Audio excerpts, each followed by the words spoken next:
Década de 90. O basquete feminino viveu a melhor fase da sua história no Brasil. As atletas conquistaram 8 medalhas de ouro e 2 de prata. Era 1991, quando a seleção brasileira conquistou o ouro nos Jogos Pan-Americanos de Havana, em Cuba, título que deixou o time brasileiro sob os holofotes do mundo. Liderada por Paulo e Hortência, a equipe brasileira venceu o time da casa por 97-76. Fidel Castro, presidente do país na época, fez questão de colocar a medalha no pescoço das jogadoras. E apesar de não ter sido o maior título conquistado pelas brasileiras, foi com certeza o mais marcante da história das jogadoras e da seleção. Eu acho que ali o pano foi talvez o título mais importante da nossa geração, mas foi o que abriu portas, foi o que abriu portas, eu acho que aqui pra gente, abriu portas pro basquete feminino no mundo, né? Isso foi muito marcante, aquele momento, eu acho que para a própria autoestima do grupo. Admirada pelo público e respeitada pela imprensa, o basquete feminino se destacava no cenário esportivo brasileiro. O título, conquistado nos Jogos Pan-Americanos, aqueceu o mercado de patrocínios e no ano seguinte, em 1992, em Campinas, no interior de São Paulo, a Associação Atlética Ponte Preta montou o time que seria até hoje o maior vencedor da história da cidade. Comandado pela técnica Maria Helena Cardoso, a Ponte Preta chegou no lugar mais alto do pódio em quase todos os campeonatos que participou, durante 3 anos. Mas para entender melhor como isso tudo aconteceu, é preciso voltar um pouco no tempo.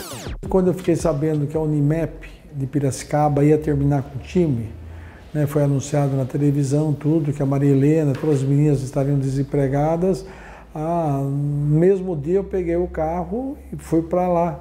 Fui recebido pela Maria Helena, fui recebido pela Maria Helena e em 15 minutos resolvemos tudo. Com a iniciativa do presidente do clube e a estrutura da equipe já formada pela técnica Maria Helena, o time só precisava de um patrocinador para bancar o projeto. Naquela época, Marco Abichedid, que presidia a Ponte Preta e a Câmara Municipal de Campinas, usou a influência do pai, o deputado estadual Nabi Abichedid, para levar o projeto para o governador de São Paulo, Luiz Antônio Fleury Filho. Com o apoio do Estado, o presidente da Ponte Preta foi apresentado ao Banco Nossa Caixa.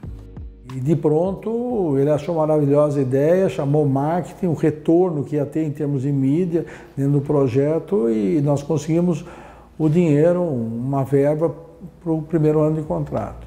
O time de 1992 era formado por parte do elenco que jogava no BCN Piracicaba sob o comando da técnica Maria Helena. As demais atletas foram selecionadas pela comissão técnica. Na equipe, alguns nomes já se revelavam no basquete feminino, como Magic Paula, Karina Rodrigues, Nádia de Lima e as irmãs Silvia e Ellen Luz. Primeiro conversamos com os dirigentes qual a possibilidade financeira para saber o que nível que eles queriam montar a equipe. Aí foi colocado que eles teriam um patrocínio bom, que poderia achar jogadoras, mas tinha que ser para nós de nossa confiança, que a gente já conhecesse. Eu indiquei as jogadoras lá que eu gostaria que viessem juntos, porque a gente tinha um projeto de base e que a gente trouxe 2 de cada categoria para juntar aqui em Campinas. Fizemos um mutirão aqui com as meninas que tinham na cidade para completar as equipes. O objetivo da comissão técnica, na época, era formar um time que disputasse os principais campeonatos do país e do exterior.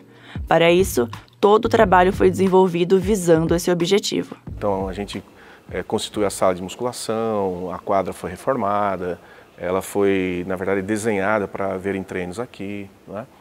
Pois esse clube talvez não tivesse tanta atividade naquele tempo.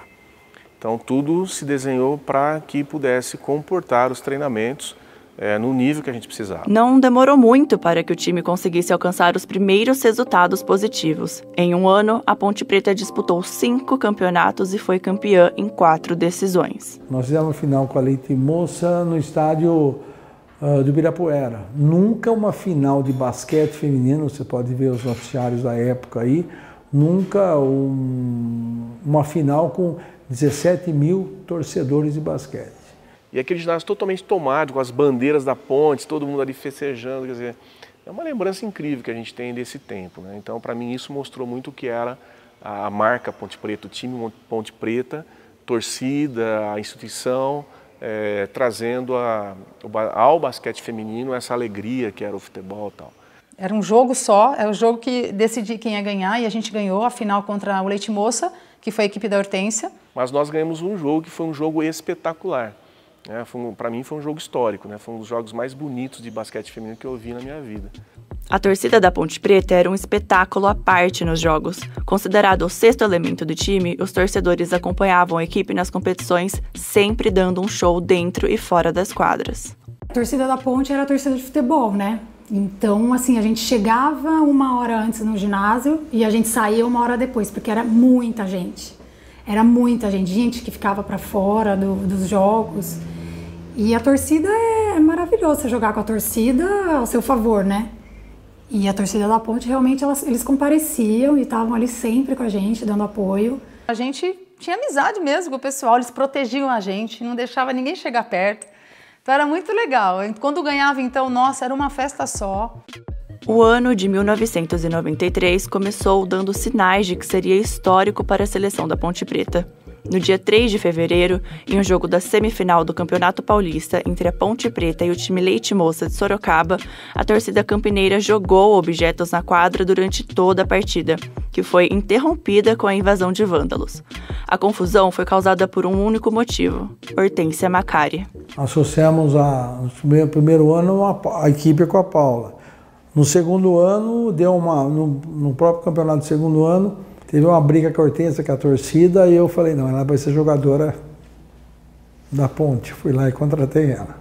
Eu acho que é de ciclos, de gerações e gerações, e pulando gerações, nós conseguimos jogadores em todos os esportes fora de série.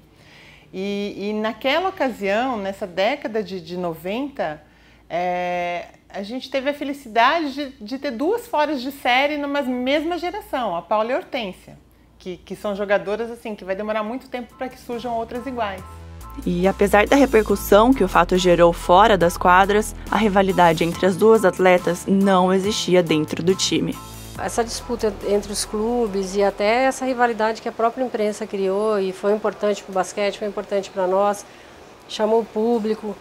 Mas naquele momento da chegada da Hortência eu achei muito desproposital, né? Foi uma jogada de marketing do presidente na época e até do patrocinador. Quando a gente jogou aqui junto, na Ponte, nunca presenciei assim, nunca teve nada. Era um time e estava todo mundo ali jogando a favor da Ponte. Depois, quando uma estava no time, óbvio que existia o time da Paula, o time da Hortência, vão jogar contra, quem vai ganhar. Com certeza existia rivalidade, mas era sadia, né? Com a nova integrante no elenco, o time campineiro se tornou ainda mais forte e conquistou por 2 vezes o maior título que um clube poderia alcançar, o Mundial Interclubes. Foi um título super importante, né? Ser campeã do mundo de clubes foi algo inusitado até então. E aí depois esses campeonatos começaram a acontecer sempre, né? E a sensação de ser campeã do mundo pelo Brasil é sensacional. E para o clube também, porque a gente acabou jogando com equipes muito fortes, né? Realmente foi um momento de glória, né? E até pouco tempo a camisa da Ponte Preta tinha uma estrelinha, que não era do futebol não, era do basquete, né? Que foi campeão do mundo. O time da década de 90 fez o que ninguém achava que seria possível, junta Paula e Hortência, 2 referências do basquete feminino.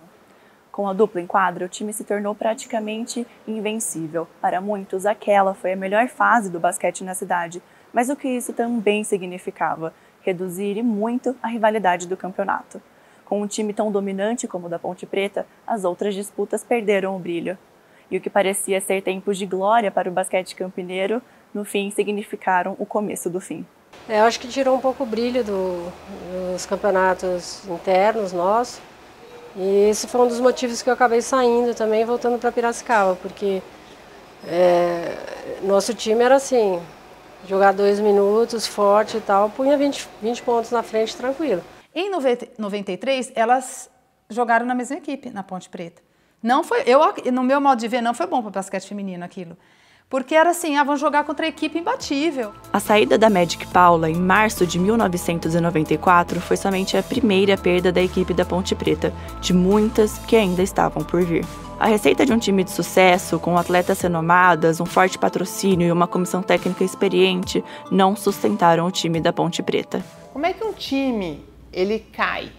Ele cai porque não é feito investimento, ele cai porque não é pensado no futuro, porque você não cuida da base, porque você não cria programas, porque você não investe. Na verdade, a gente não queria que acabasse, né? Em 94, a Ponte falou que não ia bancar mais, e aí nós perdemos o patrocinador, que era aquela parceria, Nossa Caixa e Ponte Preta, né? Nossa Caixa, Nosso Banco e a Ponte Preta. 25 anos depois do fim precoce da equipe da Ponte Preta, o time dos sonhos ainda é lembrado por aqueles que tiveram a oportunidade de acompanhar o basquete feminino da década de 90 em Campinas. O campineiro tem a possibilidade de assistir grandes espetáculos. Então foi uma década assim, muito singular e eu acredito que até hoje a mais importante do esporte campineiro.